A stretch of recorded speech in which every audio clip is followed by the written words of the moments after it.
जय हिंद। सार्थक विजन में आपका स्वागत है। आज हम लोग पढ़ेंगे झारखंड का इतिहास।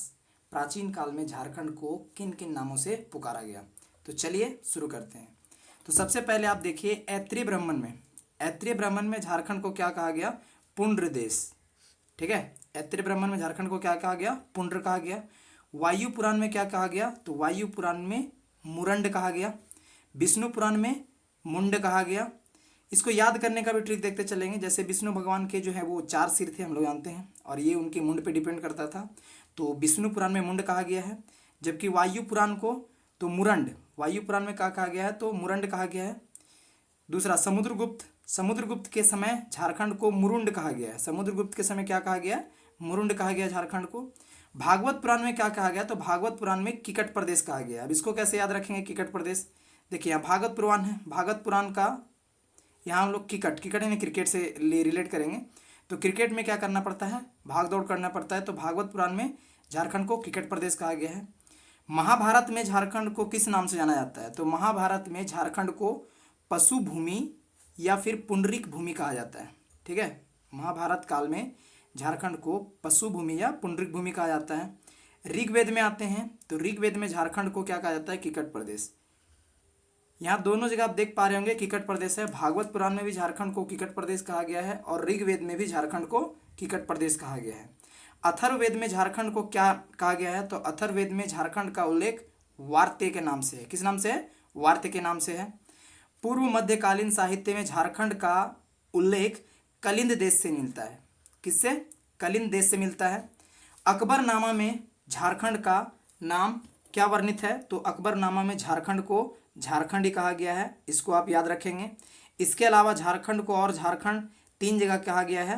कबीर एवं जायसी ने भी इसका नाम झारखंडी रखा है।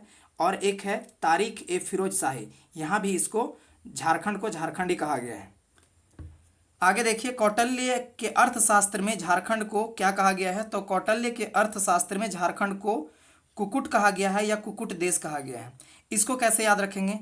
तो हम लोग कौटिल्य की कहानी या चाणक्य की कहानी से परिचित होंगे कि चाणक्य को जो है वो धनानंद ने क्या किया था? अपमान कर दिया था। ये उनको धक्का दे दिए थे जिनसे उनका शिखा खुल गई थी। तो ये मन ही मन क्या हुए थे? कुटकुटाए थे कि एक दिन जरूर तुमको मैं आपदस्थ करूंगा और तुम्हें तुम्हारे घमंड का जो है परिणाम भुगतना पड़ेगा। तो कुटकुटाए थे मन ही मन कौटिल्य। कब? जब धनानंद ने उनको धक्का दिया था या अपमान किया था। तो कौटिल्य के अर्थशास्त्र में झारखंड का उल्लेख जो है किस नाम से है? तो कुकुट या कुकुट देश से मिलता है। आईने अकबरी में झारखंड का उल्लेख किस नाम से मिलता है? तो कोकरा या खंकारा। अब कैसे याद रखेंगे कोकरा या खंकारा?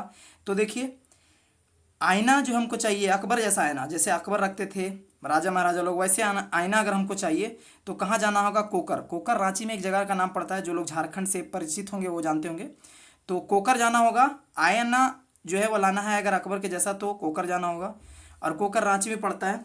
और उतना दूर आने जाने के बाद कपड़ा जो है वो काफ़ी गंदा हो जाएगा तो उसको खंगारना पड़ेगा, जिसको हम लोग खोटा में बोलते हैं खंगारना। तो कोकरा गए और कपड़ा को खंगारे। तो आईने अकबरी को झारखंड के लिए क्या उल्लेख है? तो आईने अकबरी में कोकरा या खंकारा कहा गया है। आगे देखिए, तारिक ए फिरोज शाही। तारिक ए फिरोज शाही में झारखंड का उल्लेख किस नाम से मिलता है? तो झारखंड का उल्लेख झारखंड नाम से ही मिलता है। तुजुक ए जहांगीरी। तुजुक ए जहांगीरी में झारखंड को क्या कहा गया है? तो तुजुक ए जहांगीरी में झारखंड को खोखरा कहा गया। क्या कहा गया? खोखरा। अब ये भी कहानी मस्त है, सुनिए। जहांगीरी यहाँ से हम लोग रिलेट करेंगे कि जहाँ पे कोई गिरा, बरसात के दिन में कोई गिरा। अब जहाँ पे गिरा वहाँ पे गड्ढा था, उस गड्ढा को जब खोद के निकाला तो वहाँ से खोखरा, एक जीव होता है, तो वो खोखरा जो है वहाँ से निकला, जिसको हम लोग केकड़ा बोलते हैं। तो यहाँ पे हम लोग रिलेट करेंगे। तो जहाँ गिरा वहाँ से क्या निकला? खोखरा निकला। तो जहांगीर, तुजु के जहांगीरी में झारखंड का नाम खोखरा से मिलता है। अब आते हैं मुगल काल। मुगल काल में इसको क्या कहा गया है? तो मुगल काल में इसको खुखरा या कुकरा कहा गया है। तो इसको हम लोग कैसे याद रखेंगे? तो मुगल काल हम लोग जानते हैं कि काफ़ी लंबा इतिहास है। अगर शक्तिशाली शासकों का बात करें तो बाबर से लेकर के कहाँ तक था? औरंगजेब तक था। एक लंबी श्रृंखला थी। तो ये बहुत बड़े जो है वो घराने की बात है। तो ये लोग जो है वो क्या करते हैं? खुखरा उठाने जाते हैं। खुखरा को हम लोग खुखड़ी समझेंगे। तो खुखरा उठाने जाते हैं। तो ये जो है अपने साथ क्या लेके गए? कुकरा। कुकरा हम लोग कुत्ता को बोलते हैं। तो खुखरा उठाने गए थे और ये कुकरा को लेकर गए थे। कौन? मुगल घराने के लोग। तो मुगल काल में झारखंड का नाम खुखरा या कुकरा के नाम से मिलता है। टॉलमी ने झारखंड को क्या कहा है? तो मुंडल कहा है। इसमें याद करने में किसी को कोई दिक्कत नहीं। टॉलमी जो है वो झारखंड को क्या कहा है? मुंडल कहा है। फाहियान ने झारखंड को क्या कहा है? तो फाहियान ने झारखंड को कुकुट लाड कहा है। अब फाहियान को कैसे याद रखेंगे? देखिए, फाहियान मतलब अथक प्रयास हम लोग बहुत ज़्यादा कर लेते हैं, तो खोटा में बोला जाता है कि बहुत ज़्यादा फहिया गए या फहिया रहे, ठीक है। तो बहुत ज़्यादा मेहनत के बाद जो है वो इसको कुछ मिला, जिसको बहुत ही लाड प्यार से ये नाम दिया कुकुट लाड, ठीक है। तो फाहियान ने झारखंड को क्या कहा है? कुकुट लाड कहा है। वहीं पे ह्वेन सांग देखते हैं, तो ह्वेन सांग ने झारखंड को क्या कहा है? तो की लो न सु फ ल न, ठीक है, की लो न सी फो ल न, तो ये झारखंड को कहा है। ये दोनों फाहियान और ह्वेन सांग जो है वो चीनी यात्री हैं, आप लोग जानते होंगे इसको। आगे बढ़ते हैं। जे एच हैविट ने झारखंड को क्या कहा है? तो जे एच हैविट ने झारखंड को चुटिया नागपुर कहा है, ठीक है। क्या कहा है? चुटिया नागपुर कहा है। अब जे एच हैविट ने कैसे बोला है, इसको याद रखेंगे। तो देखिए, हैबिट, स्कूल जाने वाली जितनी भी लड़कियां होते हैं उनको हैबिट होती है कि वो चोटी बना कर जाती है, ठीक है। तो जे एच हैविट ने चुटिया नागपुर कहा है। कबीर एवं जायसी ने झारखंड को किस नाम से उल्लेख किया है? तो कबीर और जायसी ने झारखंड को झारखंड के नाम से ही उल्लेख किया है। यहाँ पे देख पाइएगा तो हम लोग 3 जगह जो है वो झारखंड का उल्लेख झारखंड के ही नाम से पढ़े हैं। एक तो कबीर एवं जायसी ने जो है झारखंड को झारखंड का है। दूसरा, इसका उल्लेख झारखंड के नाम से मिलता है तारीख ए फिरोज शाही। और तीसरा मिलता है इसका झारखंड कहा गया कहाँ पे? तो अकबरनामा में। तो याद रखिएगा, अकबरनामा में झारखंड को झारखंड कहा गया है। तुजुक ए फिरोज शाही या तारीख ए फिरोज शाही में झारखंड को झारखंड कहा गया है। और कबीर एवं जायसी ने भी झारखंड को झारखंड कहा है। अब ईस्ट इंडिया कंपनी ने झारखंड को किस नाम से उल्लेखित किया है? तो छोटा नागपुर, ठीक है। ईस्ट इंडिया कंपनी ने झारखंड को छोटा नागपुर कहकर संबोधित किया है। ह्वेन सांग ने राजमहल के लिए क्या शब्द प्रयोग किया था? तो ये वही ह्वेन सांग है जिसने झारखंड के लिए क्या कहा था? की लो न सु फ ल न। उन्होंने राजमहल के लिए क्या नाम उल्लेखित किया है? तो कीचिंग काइलो। क्या नाम उल्लेखित किया है? कीचिंग काइलो। साथ साथ में बोलते रहिएगा तो रिवाइज हो जाएगा। तो ह्वेन सांग ने राजमहल को कीचिंग काइलो कहा, जबकि झारखंड को क्या कहा है? की लो न सु फ ल न। झारखंड शब्द का प्रथम प्रमाण जो है, बहुत बार एग्जाम में पूछा गया कि झारखंड शब्द का प्रथम प्रमाण कहाँ मिलता है? तो 13वीं शताब्दी के किस अभिलेख में? ऐत्रेय ब्राह्मण में। अभी आप लोग बताएंगे ऐत्रेय ब्राह्मण में झारखंड को क्या कहा गया है?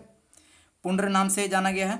महाभारत युग में जो है ऋग्वेद में, ठीक है, ऋग्वेद में झारखंड का नाम जो है वो किकट प्रदेश से वर्णित है। और ये किकट प्रदेश किसको कहा गया है? तो गिरिडीह के लिए उपयुक्त हुआ है, ठीक है। महाभारत में जो ऋग्वेद है वहाँ पे किकट प्रदेश का नाम गिरिडीह के लिए लिया गया है। झारखंड के इतिहास की शुरुआत कहाँ से माना जाता है? तो याद रखिएगा, वैदिक युग से। वैदिक युग से ही झारखंड के इतिहास की शुरुआत मानी जाती है। प्राचीन काल में नारीखंड तथा कांगजोल जो है वो किसके लिए उल्लेखित है? तो ये संथाल परगना के लिए। प्राचीन काल में संथाल परगना के लिए नारीखंड और कांगजोल का उपयोग किया गया है। मौर्य सम्राट अशोक के 13वें शिलालेख में, ठीक है, क्या शिलालेख?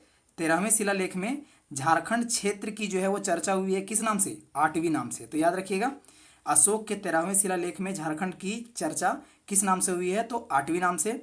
और मलिक मोहम्मद जायसी के किस ग्रंथ में झारखंड शब्द का उल्लेख हुआ है? तो याद रखिएगा, पद्मावत में, ठीक है।